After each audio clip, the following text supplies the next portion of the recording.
Hi, ako si Robert. Ako ay 58 taong gulang sa taong ito. Araw-araw sumasama ako sa mga parokyano upang dumalo sa taunang misa. Sama-sama tayong manalangin sa Diyos at hilingin sa Kanya na tulungan tayong magkaroon ng mas magandang buhay. Madalas nasakit ang tuhod ko, lalo na kapag nakayuko ako araw-araw tuwing nagmimisa at nagdarasal. Minsan, ang kasuka-suka ng aking tuhod ay nagkakaroon ng tunog na click.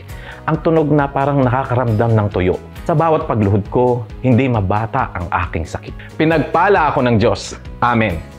Sa kabutihang palad, nakilala ko ang Digosyo Nut Milk. Pagkatapos kong tapusin ang unang kahon, ang aking sakit ay nabawasan ng malaki.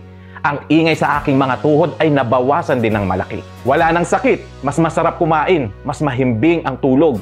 Gumising sa umaga ng refresh at mandi-manhid, lalo na wala ng cramps sa umaga pagkagising. Paborito ko talaga itong Digosyo Nut Milk.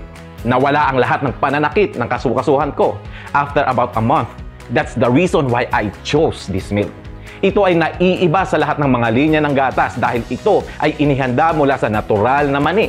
Kaya ligtas nating magagamit ito nang hindi nababahala tungkol sa pagtaas ng timbang. Sa mga nagkakaproblema sa pananakit ng kasukasuhan, lalo na sa pananakit ng tuhod, gamitin agad ang Digosyo Nut Milk.